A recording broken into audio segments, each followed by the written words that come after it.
Hi everybody, welcome to the Successful Showgirl. My name is Kitty, and in this channel I talk about how to make your passion into your paycheck. Okay, so this channel is for people who are aspiring performers wanting to become professional paid performers, and it's also for professional performers who would like to earn more money, boost their business, have more time to themselves, and create a better, more balanced lifestyle, because anybody who is a performer will know that it can be a little bit crazy at times. It can also be a roller coaster financially, and we want to kind of get a balance between our work life and our home life as well. So I'm a professional burlesque and circus performer.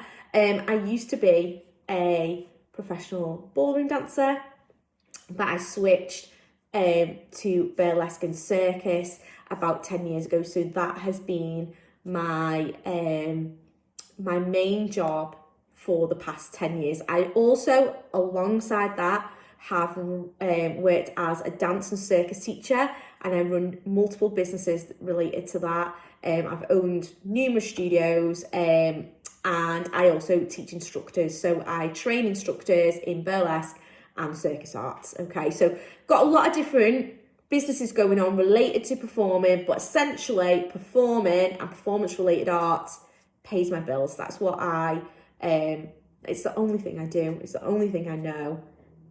I've never really had a proper job. Okay, so this channel is aimed at teaching you how to make money out of the things that you love and are good at. So we talk about all different topics in here. Today I want to talk about, have you got a business or have you got an expensive hobby? Okay.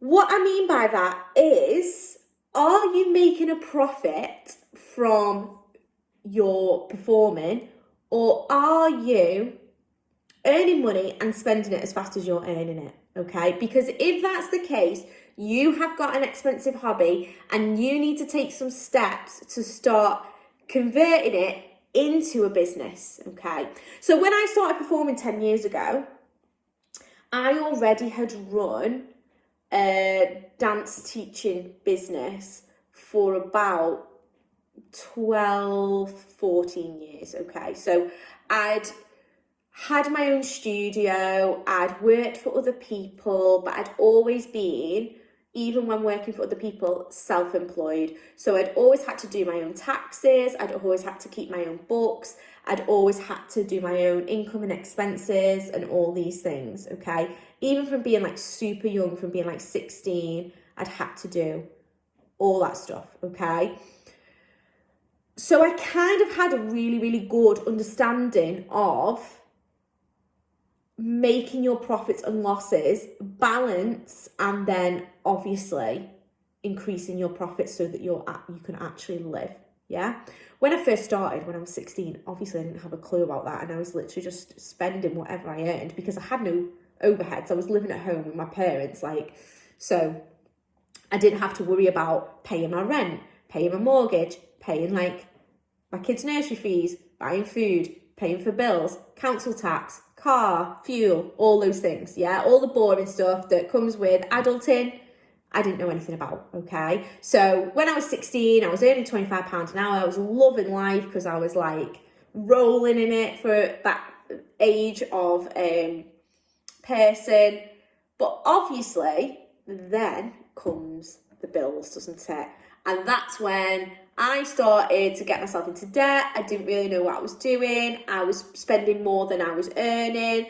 And over time, I've had to really, really knuckle down and start to understand what is an investment into my business and what is me just wasting and chucking money away. Okay, so today we're just going to have a little think about things that you could do to maybe fill some holes in your finances if you're working as a performer or a performing instructor or anything really to do performance related. If you're working self-employed, are there any holes you can plug for your finances. So the first thing for me was, when I started performing, was just buying costumes. Like, loads you are gonna be totally understanding of this, because you're all gonna be the same, because we just love buying costumes and props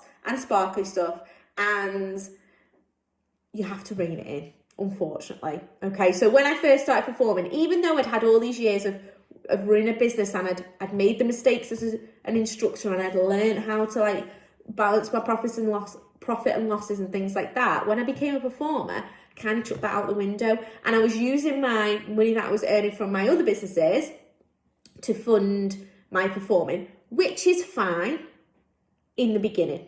However, down the line, you need to be making sure that your performing business is actually making a profit. So when I first started out, like everybody does, I was spending money on costumes, because you do need to invest in your business at the beginning.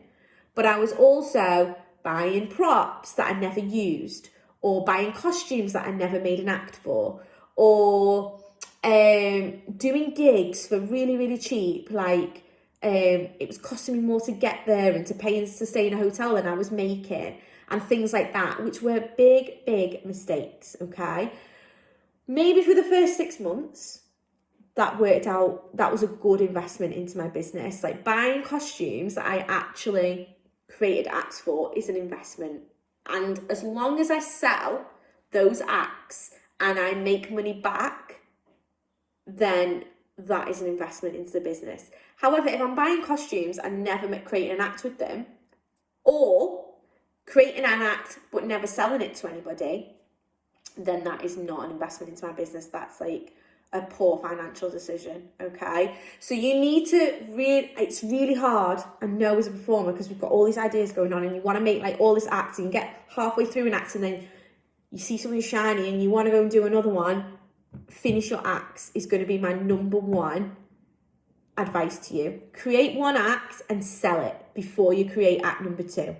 When you've created act number 2, you need to sell them both before you create act number 3.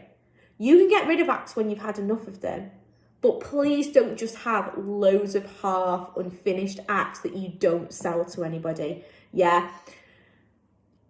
You also don't need to be doing gigs for free forever, okay? If you've done a couple of gigs and you've got footage of your acts and your acts are good and you've got good costumes, then you need to start charging people for your acts, okay? You need to use your common sense though, and you need to look at other people in the industry, and you need to be like, where does my act lie here? If you are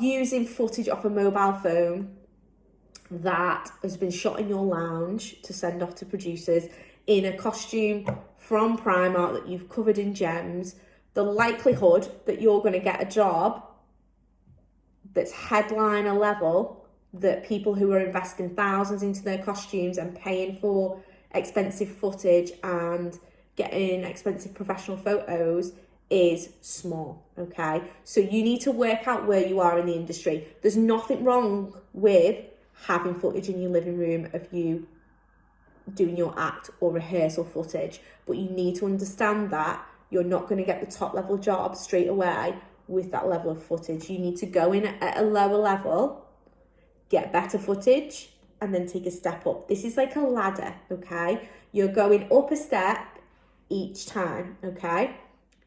When I started out, my costumes, bought them from Primark, jazzed them up. They looked great on stage. They looked really, really, really nice.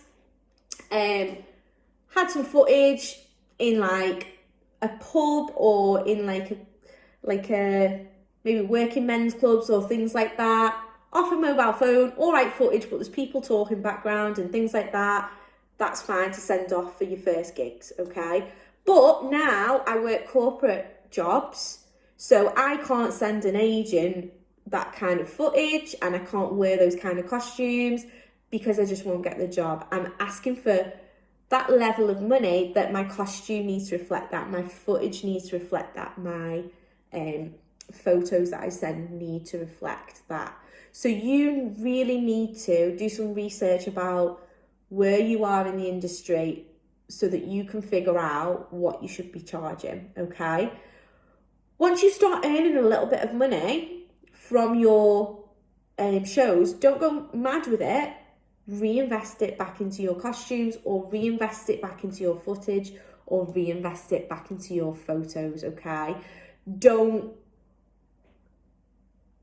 just blow all your money on the next costume, yeah? If it was me, I would have one solid act, and I would make sure that that costume is like top level.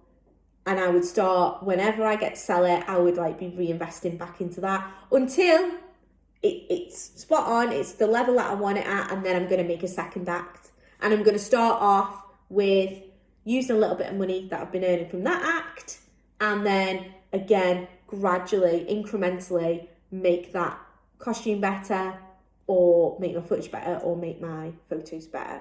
Yeah, if you've got a load of money to invest into it, then fine. Yeah, some people will have a full-time job alongside it, and they may have savings that they've saved up to invest into that business, and that again is fine.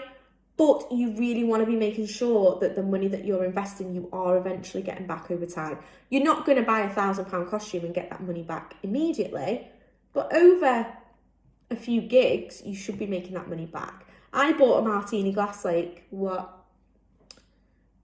years ago maybe, and I bought it for 750 quid, and then over the years I have made a fortune out of that glass. The first gigs I did had to do for like really cheap because I was unknown, no one knew who I was, so I probably did a couple of like £100, £150 gigs. After that, I could charge anything between like 350 to 1,000 quid, depending on where it was, who was booking me, what day of the year it is, was it New Year's Eve, like, so I've easily made that money back. And then I used that prop to do workshops, so I probably made thousands and thousands and thousands of pounds out of that prop. But I could have just as easily, in the past I've bought other props, like I bought an aerial heart, cost me a few hundred quid, never used it, so that is a waste. That is not a good investment. I bought a X Stage, never used it. Bad investment, so I sold it. I sold it for almost as much as I bought it for. So I made a loss on it, but never mind. You live and you learn, yeah? So all I'm saying is don't get consumed by shiny things. Really make sure that you are investing into things that you are gonna get your money back from, okay? So create some really solid acts with solid costumes, solid footage, really, really rehearse those acts. I'm not saying don't go out and do those acts straight away. Like, you're never going to get your act perfect. That perfection does not exist. Start getting on stage and getting those acts. The only way you get those acts perfect or near to perfect and polished is by experience getting on a stage. So sell your acts as soon as you can.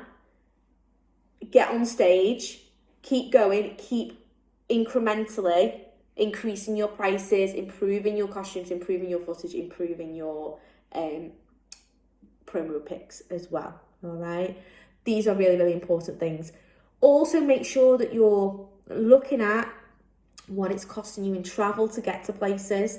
So when I first started out, I was doing gigs in London and Scotland, and I wasn't really taking into account what it was costing me to get there. And that was great at first because obviously I'm networking. I'm an unknown performer. So I chose to invest that money into my business. I didn't mind making that loss. And also at the time, I travelled the country teaching. So I used to double up and I'd teach a workshop somewhere and then I'd do a gig somewhere. So I might not be making any money from the gig, but I was near there anyway teaching. Yeah. That's a loss that I chose to incur, but eventually you've got to stop making those losses. You can't do it forever. Once people start knowing who you are and you're getting your face out there, you can't keep working for next to nothing, or you can't keep traveling for miles and miles and miles and not getting travel expenses, Obviously, the time it takes you to get there and back, that should be an expense as well. What else? Hotels and things like that you need to stay over, that's another expense. Not all jobs, not all gigs are going to be able to pay for that. So you might apply for a gig in London, but you might be up in Scotland, and it might cost you X amount of money to do that gig, and for the travel and for all the other things. You might need that money and you're entitled to ask for that, but you might just not get the gig because that particular venue can't afford to pay that, and that is okay. Yeah, you need to decide where you're at in your career. For me, if someone can't afford to book me, then I just don't do that gig. But at the beginning, I would do whatever gigs because I wanted to get my name out there, okay? So it's really important that I would say once a month you sit down and you look at what you're spending. So anything that you spend to do with your performing, write it down. And then anything you make to do with your performing, write it down, so that you can look at them, and each month, really, you should see eventually that balance of losses tip, and you start where the profit is at least evening up, if not surpassing the losses in the first year. Let's face it, most small businesses in the first year don't even break even. So nobody is saying that you're an idiot if your losses are outweighing your profits. That's fine. All I'm saying is you need to be conscious of it, and you need to be looking at where you can plug the holes. You might say, like, in February, I made a loss of 500 quid, but then in March, I made a loss of 400 quid. And then in April, I made a loss of 300 quid. So your business is still doing better. Even though you're still making a loss, you're still improving. And then eventually, your business is going to be making money. It's going to be making profit down the line, isn't it? And at that point, that's when you can look and you can think, right, well, where are the things that I can start charging more for? Or where are the things that I can start investing more in? Or where are the things that I can get rid of completely because they're not serving me anymore? The free gigs or the door share gigs or things like that. Let's get rid of those, yeah? I want you to really think about that. We want to have profitable businesses. We don't want to have expensive hobbies. Some people do want to have expensive hobby, that's fine. But on this channel, we talk about creating your performing as a business, like running it as a business, making money out of it, and making it where you can have a good lifestyle that supplements your living expenses and not just scrapes by, but actually you can have a good quality of life. I have a lovely quality of life. I have like loads of time to myself where I'm home a lot, but then I also have built really good businesses over time. It wasn't like that from the beginning. From the beginning, it was hard. From the beginning, I had to invest. From the beginning, I made mistakes and wasted money and did silly things and got in debt sometimes and all those different things. This channel, I'm here to help you think about how you can avoid those things and how you can make the best out of your performing career financially, but also work-life balance-wise as well. All right, everyone, thank you for listening to me today, and I will see you all soon. Bye.